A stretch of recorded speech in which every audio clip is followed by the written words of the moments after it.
Hello everyone, once again welcome back to our online platform BC online classes में। एक बार फिर से आप सभी का स्वागत है।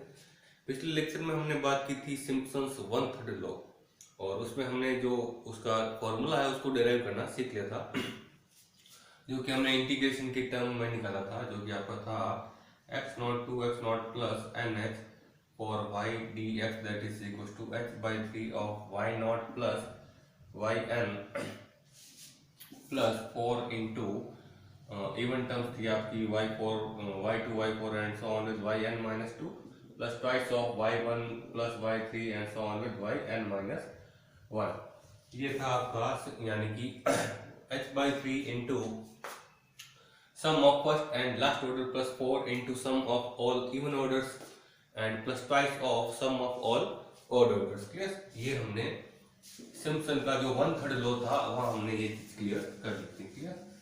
नेक्स्ट हमारा है सिम्पसन्स 3/8 रूल, इसके बारे में बात करते हैं।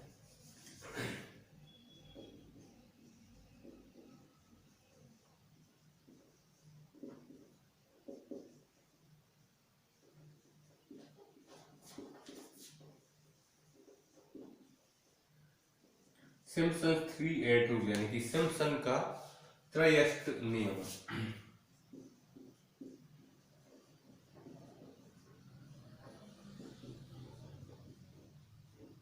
त्रयस्थ नियम हिंदी में आप इसको चेक कर लीजिएगा, आई थिंक यही कहते हैं सिम्पसन का त्रयस्थ नियम, ऐसा ही कुछ है।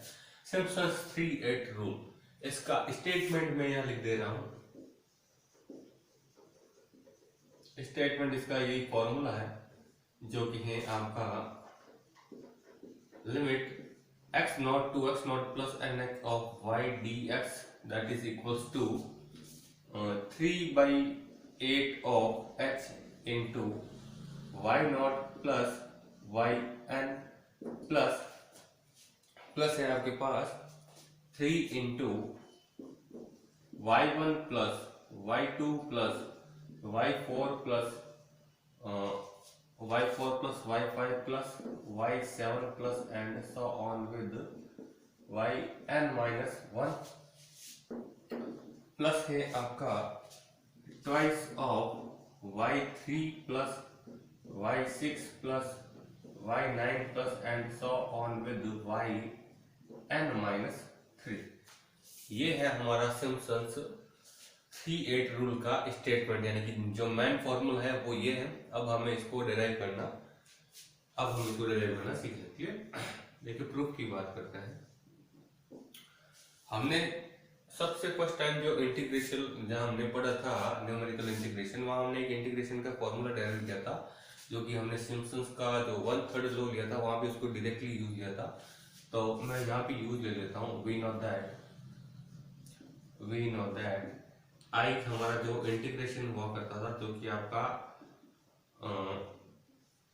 x not to x not plus N H for Y D X that is equal to, जो हमने इंटीग्रेट कर लिया था वो हमने फॉर्मूला क्या निकाला था, वो हमने निकाला था h into N Y not plus N square by 2 of del Y not plus N cube by 3 minus N square by 2 of del square Y not plus by factorial 2 हुआ करता था यहाँ पर, प्लस हमारे पास था N 4/4 minus N cube plus N square of del cube Y not divided by factorial 3, ये not है, प्लस एंड सो ऑन। ये हमने इसका फॉर्मूला पढ़ लिया था, है ना? जी बिल्कुल। अब देखिए इस फॉर्मूले में जब हमने सिम्पसन्स वन थर्ड लॉ पढ़ा था, वहां हमने n की जगह 2 पुट किया था, तो यहाँ हम 3 पुट कर देंगे इस फॉर्मूले। तो देखिए हमें क्या मिलता है ना, वी पुट इसको अपन इक्वेशन नंबर फर्स्ट कह दे रहे हैं। क्लियर? तो put n is equal to 3 in equation 1, और कुछ पावर्स को नेग्लेक्ट कर देते हैं। कौन सी पावर? जो आप पुट करते हो उससे आगे वाली और उसके बाद वाली, and n is equal to 3 put कर दिया, तो यहाँ फोर्थ और फोर्थ के बाद में आने वाली सारी टर्म्स को अपन नेग्लेक्ट कर देते हैं ना। Put n is equal to 3 in equation first and neglect fourth and higher order terms,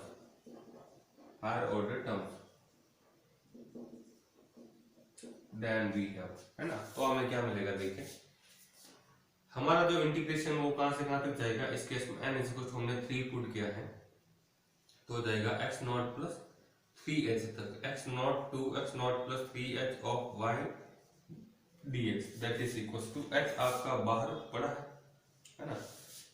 यहाँ n की जगह आप 3 पुट कर दीजिए, 3 इंटू ये आ जाएगा हमारा 3 इंटू ये पड़ा है y नॉट, ये पड़ा हमारे पास कितना 3y नॉट, n की जगह हमने क्या पुट कर दिया 3 प्लस नेक्स्ट आ जाएगा 9/2 of del y not plus n cube that is 3 का क्यूब यानी कि 27/3 है ना, 27/3 minus 9/2 of del square y not divided by factorial 2 plus n power 4 that is 81, 3 power 4 that is 81 divided by 4 minus n cube that is 27 plus n square यानी कि 9 है ना। और ये पड़ा हमारे पास del cube of del y not divided by factorial 3 that is 3 into 2 और यहाँ भी फैक्टोरियल 2 को आप लिख दीजिए 2 into 1 factorial 3 that is 3 into 2 into 1 clear plus and so on. अच्छा सो ऑन तो क्या इसके बाद की जो ऑर्डर्स हैं वो सारे क्या करते हैं हमने जीरो कर दिए, जो फोर्थ ऑर्डर है और उसके बाद के जो भी हायर ऑर्डर्स हैं वो हमने सारे क्या कर दिए जीरो, तो थर्ड ऑर्डर तक का हमें वैल्यू ये मिल जाएगा क्लियर। तो देखिए इसको थोड़ा सॉल्व कर लेते हैं, तो हमारा रिजल्ट आएगा x इंटू ये आ जाएगा हमारे पास 3y0 प्लस 9/2 हमारे पास पड़ा, 9/2 हमारे पास पड़ा है। डेल y0 को हम लिख देंगे y1 minus y0 clear plus इसको आप थोड़ा सॉल्व कर लीजिए, तो आप 6 एलसीएम ले लीजिए 3 इंटू 2 तो ये हो जाएगा आपका आई थिंक ये तो सीधे ही कट रहा है वैसे, ये तो 9 टाइम्स कट रहा है ना, 9 दूना 18 9 से 27, ये 9 टाइम्स कट रहा है, 9 माइनस 9/2 करेंगे तो हमें क्या मिलेगा 9/2 ही मिलेगा, तो प्लस का यहाँ पे आ जाएगा हमारे पास 9/2 है ना, 9 माइनस 9/2 दैट इज 9/2, तो देखिए कितना मिलेगा और अपॉन में और हमारे पास 2 पड़ा है तो ये हो जाएगा 9/4 हो जाएगा है ना। और डेल स्क्वायर का वैल्यू क्या होता है, डेल स्क्वायर का वैल्यू होता है y2 minus 2y1 plus y0 यही होता है, एक बार चेक कर लेते हैं जी, y2 minus 2y1 plus y0 यही होता है।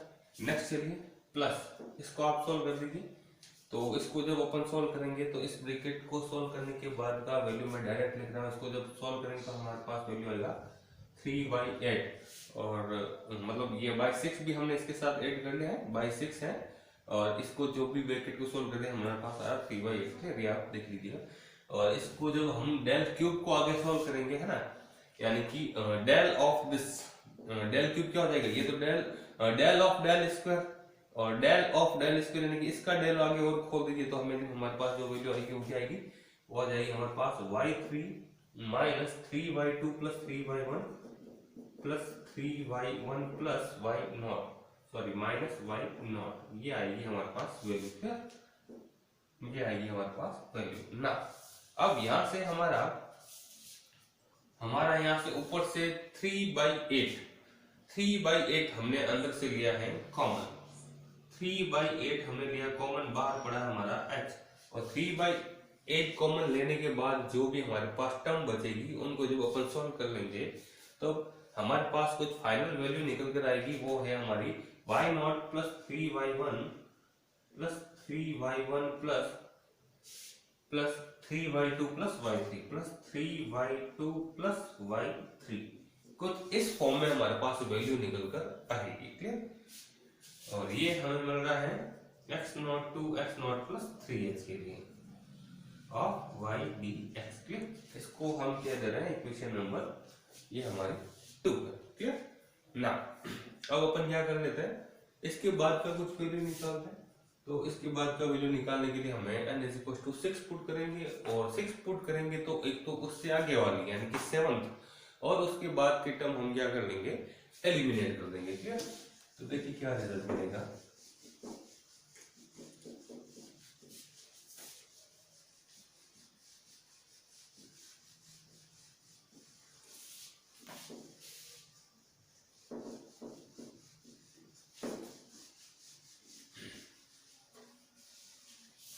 तो देखिए हम पुट करवा रहे हैं n = 6,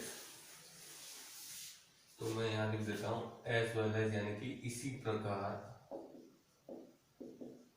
n बराबर 6 रखने पर, है ना, n बराबर 6 रखने पर, किसमें, समीकरण नंबर 1 में, है ना। इसी प्रकार समीकरण 1 लिख देना आप यहाँ पर, समीकरण 1 में n बराबर 6 रखने पर। तो हमारा वैल्यू कहां से कहां तक जाएगा इस बार, हमारा वैल्यू जाएगा इस बार x0 + 3h2, x0 + 6h, पिछले लेक्चर में मैंने आपको समझाया था, x0 + 6h, कहां से, x0 + 3h से आपका x0 + 6h of y dx, that is equal to, हमारे पास जब 6 रख देंगे तो उसके बाद का जो भी आंसर आएगा वो कुछ इसकी टर्म का होगा। तो देखिए जब आपने 0 to 3 तक का सफर तय किया है, तब आप यहाँ भी 0 to 3 तक का सफर तय करते हैं। तो थोड़ी सिमिलरिटी लगा दीजिए ना, बाहर तो पड़ा है 3/8 और h पड़ा है, बिल्कुल पड़ा है। जब 0 to 3 तक जाते हैं तो 0 to 3 तक जा रहे हो, तो जब 3 से 6 तक जाएंगे तो 3 से 6 तक का लगा दीजिए, तो आ जाएगा y3 + 3y4 + 3y5 + y6, automatically आ गया। देखिए 3 से लगाकर 6 तक का ये आंसर आ गया। क्लियर। इसको हम कह दे रहे इक्वेशन नंबर 3 है। क्लियर ना। इसी प्रकार n बराबर, हम इस प्रकार नेक्स्ट में n बराबर 9 रख रहे हैं, n बराबर 9 रखने पर put out the n = 9 in equation first and eliminate the 10th and higher order terms, उसको हम एलिमिनेट कर देंगे, यानी कि 10वां पद और उसके बाद की जो भी वैल्यूज आ रही हैं उनको हम एलिमिनेट कर देंगे। तो हमारे पास वैल्यू यहाँ से निकल कर आएगी x0 + 9h, कहाँ से, x0 + 6h से, of y dx, that is equal to 3 to 8 of h, बाहर तो पड़ा है। अब यहाँ आप 6 से 9 तक के लिए चल रहे हैं ना, तो यहाँ भी चल लीजिए ना, ये आ जाएगा y6 + 3y7 + 3y8 + y9। Clear. इसको बोल दे रहे हैं हम इक्वेशन नंबर 4। इसी प्रकार कंटिन्यू हम बात कर रहे हैं, हम बात करते हैं लास्ट में nth टर्म के लिए। तो हमारे पास क्या रिजल्ट आएगा,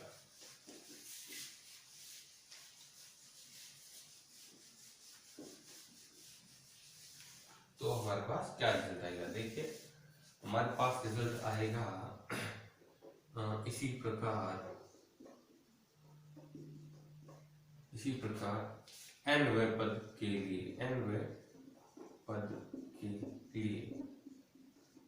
like that for nth term. तो हमारा वो वैल्यू कहां से, देखिए 3 का डिफरेंस आ रहा है, 3 नॉट से 3 पे गया, 3 से 6 पर गया, 6 से 9 पर गया, तो जो लास्ट वैल्यू आ रही है वो x0 to x0 + nh के लिए कर रहे हैं। तो वो वैल्यू जाएगी कहां से, x0 + n-3 into h2 ns के लिए जाएगी, of y dx, that is equal to 3/8 of h, हमारा बाहर पड़ा है, नो डाउट पड़ा है।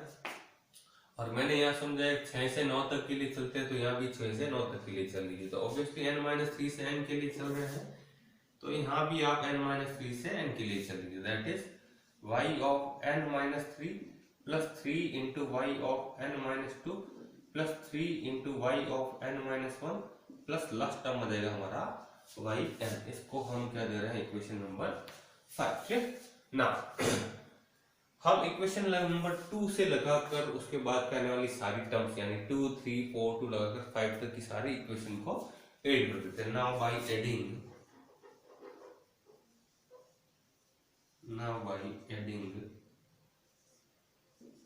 Equation 2 to equation 5, then result क्या मिलेगा?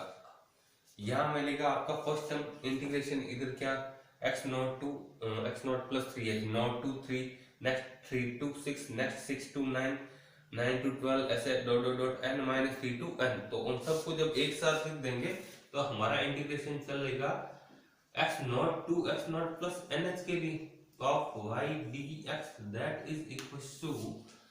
इज इक्वल टू ये पड़ा है 3/8 इंटू h बाहर की ओर कॉमन, है ना। और फर्स्ट टर्म में हमारे पास रिजल्ट आया था y not plus 3y1 plus 3y2 plus y3, और सब में से 3h/8 आपका कॉमन आ रहा तो हमने बाहर ले लिया। तो यहाँ से कॉमन क्या मिलेगा?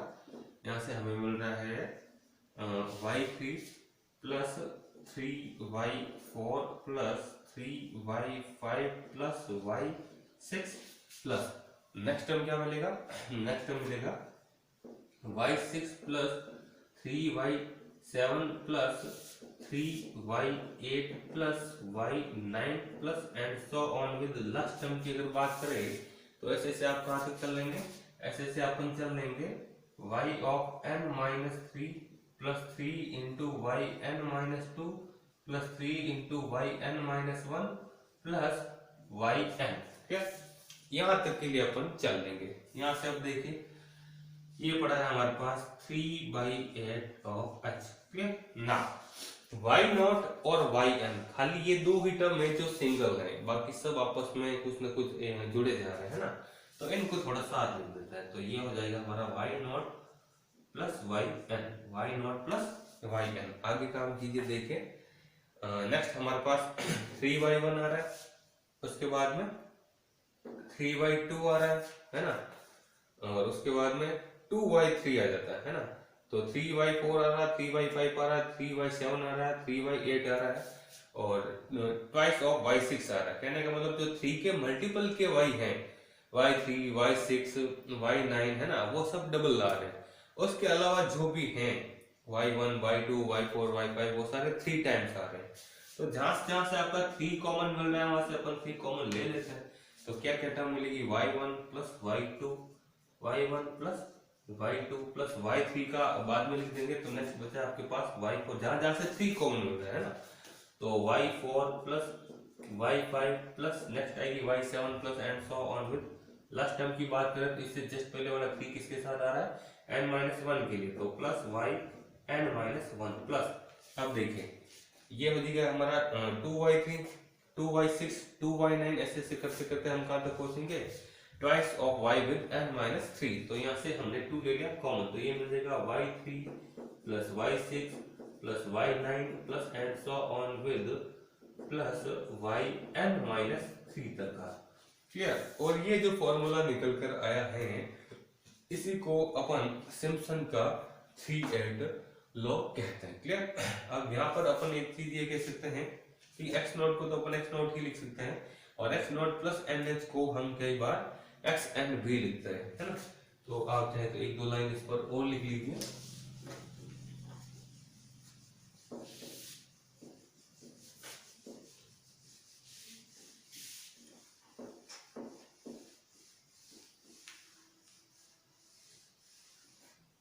मैन इक्वेशन पढ़ी रहने देता है। इसके अलावा देखते हैं हम क्या लिखते हैं। हम लिख देते हैं यहाँ पर कि x नॉट को तो x नॉट ही लिखते हैं, और x नॉट प्लस nh को अपन xn लिखा करते थे, या फिर x नॉट को अपन a लिखते थे, x नॉट प्लस nh को अपन b लिखते थे, है ना। तो ये बात की एक दो लाइन है तो उनके लिए बात कर लेते हैं। ठीक है, तो ना लास्ट लाइन की बात करें तो अपन x नॉट तो x नॉट था ही, अपन x नॉट प्लस h को अपन x1 लिख देते हैं ना, x नॉट प्लस h को अपन x1 लिखते हैं, है ना। इसी तरह से अपना x नॉट प्लस 2h को हम x2 लिखते हैं, x नॉट प्लस 3h को x3 लिखते हैं। इसी प्रकार अपन x नॉट प्लस nh को हम xn लिखते हैं, है ना।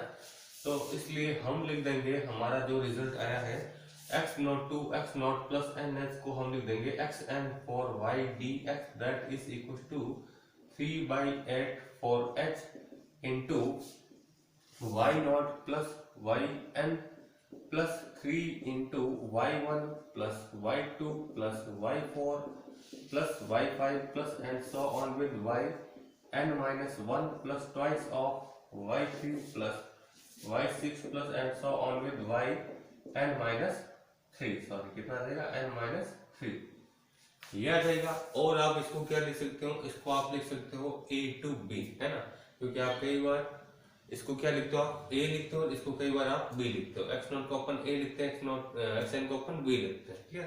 तो आप चाहे तो ये भी लिख सकते हैं। तो कहने का मतलब ये जो है इसी को आप क्या कहते हो, सिम्पसन का 3/8 लॉ कहते हो। तो मैं यहाँ लास्ट लाइन लिख देता हूँ, which is called and it is said to be, it is said to be या which is called एक ही बात है, it is said to be Simpsons 1/3 नहीं है, तो ये है 3/8, क्या है 3/8 and it is called Simpsons 3/8 law, which is called Simpsons 3/8 law. और इसी को अपन क्या कहते हैं, सिम्पसन का 3/8 लॉ कहते हैं, क्लियर। तो ये था हमारा सिम्पसन का 3/8 लॉ। आई होप आपको ये पूरा वीडियो समझ में आया होगा। तो फिर नेक्स्ट लेक्चर में हम बात करते हैं वेडलेस लॉ की। तो हमारा ये टॉपिक भी लगभग कंप्लीट होने को ही है। तो फिर नेक्स्ट लेक्चर में मिलते हैं किसी नए टॉपिक के साथ, तब तक थैंक यू।